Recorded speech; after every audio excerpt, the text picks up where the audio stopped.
seen you boxing. When I was watching that sparring the other day, you're very upright. That makes sense. So I've been upright, you're going to move off. He's so elusive. He is. I know he gets a bit funny when I say it, but he's like Tyson Fury. Not on the power side, just the movement, the angles. He can mentally get in people's heads. He can, with his boxing, he can beat someone in the second round. Like they're done. They get the ump. They can't box his tool. He can mentally beat him, and in taking that into the pro game, when he does make that adjustment into the pros, that will set him good. Because when you're looking at 8 rounds, 10 rounds, 12 rounds, he could beat him by the 4th round. Because it's even more unpredictable. Let's say if you're giving them different looks, so I'll be up here, the next minute I'm down here, next minute I'm, just... But that constant movement is key, because trying to hit something that moves all the time is frustrating. When you frustrate something, you get in your head, then they're mentally done. Then you can start training over. Train the thing, start pushing forward with your jab, start pushing them back them up. And I'll be real with you, this guy is special. I've seen amateurs, good amateurs that go pro, they're not all that, but they're getting built up to be something they're not. This kid, I'm telling you now, the reason he has a short circle of friends is because he takes his time and he don't hang about in pubs, he don't hang about on the streets, he don't go out hanging around everywhere. He's in the gym. He works on his craft and he keeps his group small. So how I got into boxing was basically at school, me and my friends, we just started getting into, like, I don't even know how it happened really. We just started getting into boxing, and then we started debating, oh yeah, who's better than who can beat up who. We'd do it in the garage, we'd do it in a park, anywhere. Like you could, like we'd even slap box each other in the corridors and that. Like we was just always just thinking about boxing, thinking about fighting. So then we was, oh, let's settle it. So we went after school. We would go to my friend's garage, and we were just literally just punching the snot of each other, just punching each other up. And I remember I was sparring one of my friends, and he's a big guy, and he put me over. And I was like, no, I can't have this. I need to go back. I need to go train, do this properly, and stuff like that. So then I started looking at local gyms in the area, and I'd always walk past 5 Star. I think, oh, that's a boxing gym there. And then I was like, actually, let me go down there. Like, let me go train properly. It's mad because you don't really remember much when people walk in, but I remember him because it was at a time when there was a lot of crime around here, you know what I mean, with street kids hanging around and things like that. And when he come walking in the gym with his mates and his pals, and you just thought, over go, like, what's this about? Like, do you know what I mean? Where they're going to walk in, like, brother, want to box, want to do this, want to do that. When he walked in and you looked at him and he was like, I want to box, I want to learn that. But he weren't like, he was so pleasant. And what he didn't realise, straight away, I knew this kid's humble, such a humble kid. Just the way he spoke, the manners, and he walked in and he said, I'd like to learn how to box, sir, and he's just polite, so polite. And I was like, yeah, listen, come in. Gave him the times and dates, said, come in, hit the bag, see how you feel, and you know what I mean, we'll have a look at you. Just thinking, you know, he's 3 or 4 of his pals walking in, just going to do it as a group, they'll probably just do it for a day and won't come back. I remember my first few sessions, it was really tough. I remember, because out there we do all the groundwork and conditioning, and before they let me come in here and hit the bags and hit the pads, I had to do my groundwork. I like leg raises, sit-ups and burpees and planks, stuff like that, and I hated it. But then as the more I started coming down, the better I got, and then eventually they let me into hitting the bags, hitting the pads, and then let me spar and stuff like that. And yeah, and then even after I trained, I'd go home and I'd watch tapes of boxing.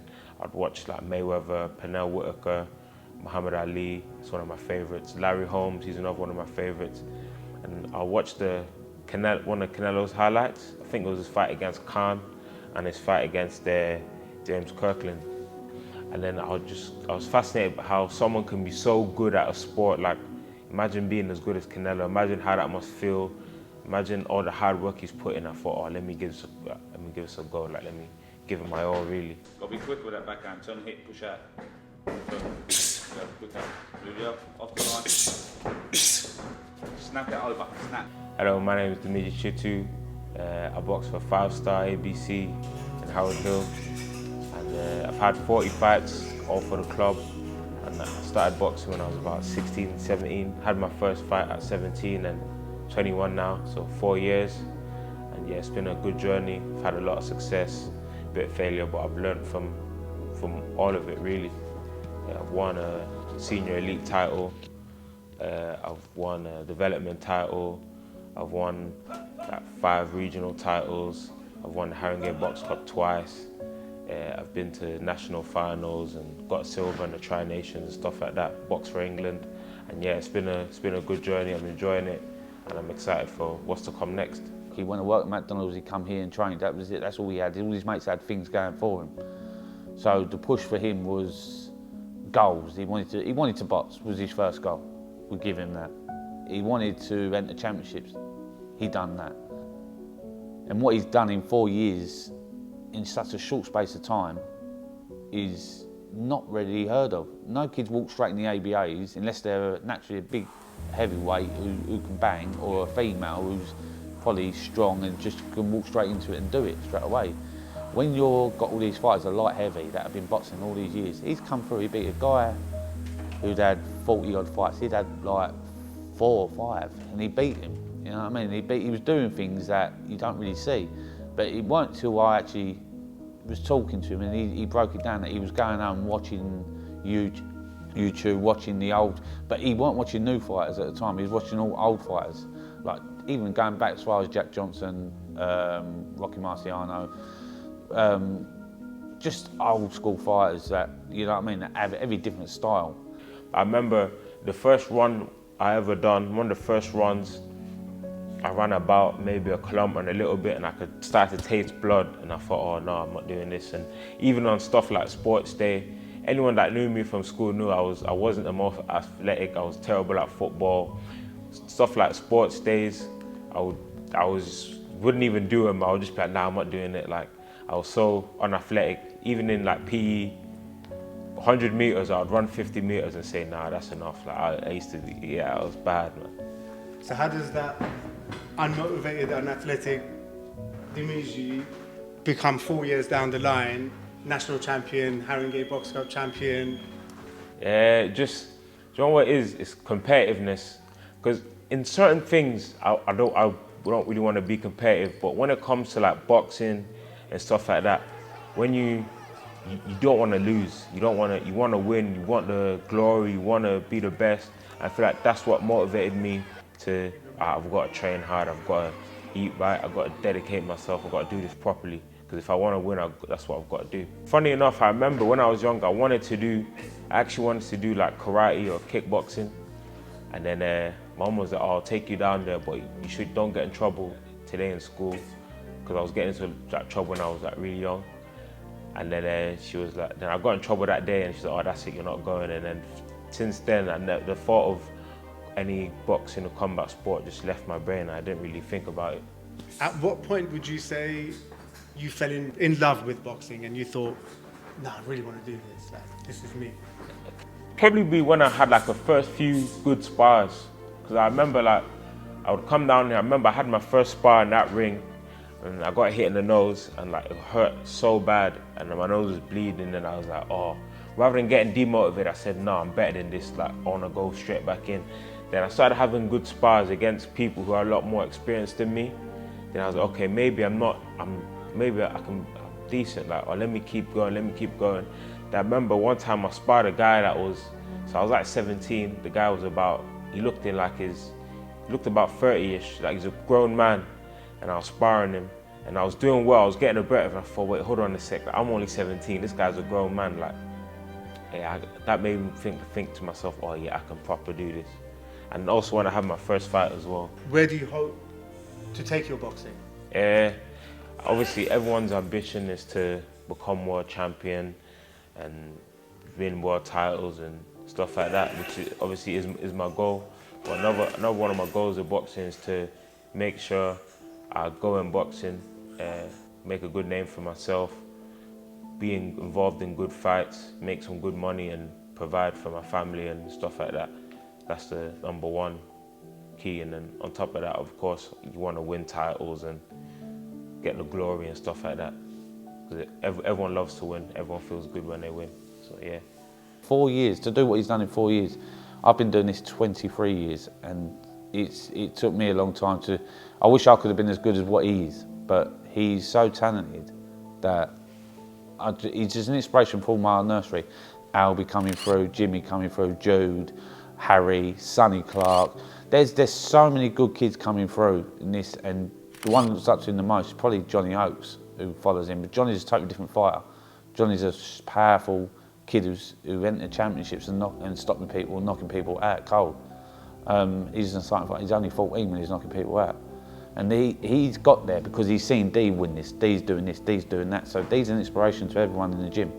And even for myself, he makes me look good as a coach, you know. I'm okay coach, but he makes me look better, like a top quality coach, because I'm producing these kids. If it wasn't for boxing, what do you feel like you would have been doing? I actually don't know, because I wasn't the best at school, if I'm being honest. I wasn't the sharpest tool in the shed, but I actually don't know what would be doing without boxing, to be honest. Because I've tried a lot of hobbies and stuff like that, but nothing really. I was always bouncing from hobby to hobby. One minute I was interested in doing this, the next minute I was interested in that. I didn't have consistency, but when I found boxing, it just got me that consistency. Has there ever been a case where you've doubted whether this boxing thing is really for you or not? Of course, everyone, in my opinion, I believe everyone has that moment. Whether you lose a fight or you have a bad spar or a bad day in the gym, but at the end of the day, it all comes with it. You know, it's all a part of the journey, it's all a part of the process. I remember I lost my first ever fight because I remember it was in a national final and I lost, and I was so gutted. I was like, oh my days, I was just distraught. But I was back in the gym. Then the very next day is back in the gym training. And then I remember I lost my second fight, and I remember I was in the change room saying, you know what, this boxing thing, I got into it too late. I should have started when I was 10, I'm done, I'm finished. And then I was back in the gym the next day.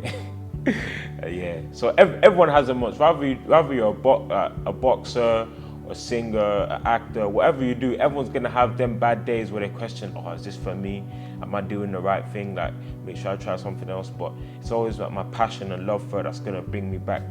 Like, even there's been times where I've lost and I didn't want to go back to the gym the next day. I was like, nah, I really don't want to, but I'll find myself back in the gym, on the pads, on the bags, shadow boxing. Yeah. What keeps me coming back? Yeah, what is it? It's just like the drive to be better, and it's just to keep putting it in day by day, and see what I can become in another 5 years' time, 10 years' time, to see how good I can really be. You know. What do you find comes naturally to you, and what do you find difficult? Yeah, like you said, a lot of people think boxing is just two guys going in the ring, punching each other, but there's a lot of, especially when you get to like a high level, there's a lot of thinking involved, like setting traps, setting up your opponent, different patterns and stuff like that. So like when I started, what came natural to me was keeping it long. So like, I got long arms, so usually I could just stay back and jab, and I could hit them from a position where they can hit me. And then what I found a bit more difficult was trying not to get hit. Like when I first started, I was a bit elusive, a bit slick, but like nowhere near as good as I am now. So I knew, oh, let me go back and let me work on that. Because a lot of people think, like I said before, boxing isn't just two people getting into a fight. The way I think about it is, if you're a boxer, you don't want to look like you're a boxer in the face. Like, you want to have no marks on your face. You want to, you know. Like, if you look a lot of the best boxers in the world, they're not the ones who are walking around with the black eyes and the bruises. They're the ones who, you look at their face, you wouldn't even know that they got into a fight. Like, look at Mayweather, for example, Bernard Hopkins, people like that, just really good defensively and try to avoid getting hit. What do you think are attributes of Eddie that really make you two gel together? I would say like the way in which he trains fighters works with my style, and I feel like he's a good motivator, and he gives me a lot of self-belief. Like, there could be times where I'm going into a bout or a sparring session and I doubt myself sometimes. But then he always just tells me, like, listen, like, believe in yourself, you've got this, relax, like, believe in your skill, believe in what you've done, believe in your hard work, and go in there and perform. I always have this mentality like, I'm good, but I can always be better. I always question, oh, am I good enough? Or let me go learn something new. You know, I never think, oh yeah, I don't need to listen to him. I don't need to learn off him. I'm better than him. You can learn off anyone, and I feel like that will take me far. I never take criticism personally. I'm real with myself, and I'm objective. Like I don't. Let's say if I watch back one of my fights, I'm not sitting there looking for the things I've done right or this, or look how good I am. I'm watching for flaws. Or if I lose a fight, I'm not the first one to blame the judges and say, oh, robbery, or the judges done this, because there's always something you could have done to better it. So every fight I've always lost, I've never said, oh, that's a robbery, or that's a bad decision, because it's obviously something I'm doing wrong. Because a lot of people, they'll say, like, they'll lose a fight because, let's say, I don't know, their lead hand is low, they're getting caught with a right hand. They'll lose because of that. But then they'll say, no, I didn't lose because I lost because the judges took it away from me. I don't believe in that. There's always something you could have done, in my opinion, anyway. What would your advice be to people that are trying to also climb up the ranks in amateur boxing? You've got to make a lot of sacrifices. If you want to get good at anything, you've got to make sacrifices, like how you're going to allocate your time. So rather than, I'm going to spend this time going out with my friends and having fun, or let me spend that time in the gym training, working on my skill every single day. It's all about just making them little 1% every day, getting in that extra session more than the competition. Because you'll be shocked, you'll be very shocked how good you can get in a short amount of time if you do something like almost every single day. You'll be very, very shocked how good you can get. And do I say anyone can get good at anything? Have a growth mindset. So I believe that if you put in the hours, if you do something repetitiously over and over, you watch it, you study it, you watch it back, you see where you can improve, where you're going wrong. I believe anyone can get good at anything. I don't believe in talent. So you're watching Amateur Focus on Boxing Tunes. Everyone out there, go subscribe to Boxing Tunes and keep up for the latest news and prospects in amateur boxing. Thank you very much. It works, like, you know, I'm here. I know I can trust people here. I can trust the coaches. I can trust my teammates. I know all the coaches here have my best interests, and they're like family as well. And they keep it very real with me. They never tell me lies, or they keep it very honest. If I'm doing something wrong in the ring, they'll tell me, look, you're doing this wrong. If I'm doing something right in the ring, they'll say, this works. So yeah, that's what's kept me here. I want to thank my coach, Eddie. He put a lot of time into me, training me. He's made a lot of sacrifices to help to get me to where I am now. I want to thank my sponsor, Elliot, for my SE2 maintenance, who helps pay for my gear and stuff like that. And it's been a tremendous help. I just want to thank the whole club as well. You know, they've put a lot of time into me, invested a lot into me, and for that I'm forever grateful. Yeah, I want to shout out all my supporters, all the people from the gym, all the young ones coming up, like little Albie and Jimmy and TJ and all the younger lot that always supported me. They're always at all my fights, always cheering me on and stuff like that. It's good, man. It's good to have. Shout out to Johnny Oaks, up and coming amateur. He just won the Monkstown Box Cup. Watch out for him. Very explosive. A lot of stoppages. Can you just show me your reach and just describe? Okay, it's off the camera. Oh, it's off the camera. maybe turn to one side. It's on? Yeah. What are we talking here? I think it's probably like last 83-inch reach or 84-inch reach. That's the last time I measured it, like 2 or 3 years ago. So it's probably longer now, but yeah. Given the opportunities and things like that, what he deserves, and they backed him, this kid could win the world title, no doubt. I have no doubt about it. And then that's me being straight as a die. It's hard work, and it will take a lot of time, but he's ready to do it, to do what it takes. Do you think you have what it takes to do that? Just gotta wait and see. I guess. Just put in the work and train hard, do the necessary steps, and see what happens at the end of the day. Yeah.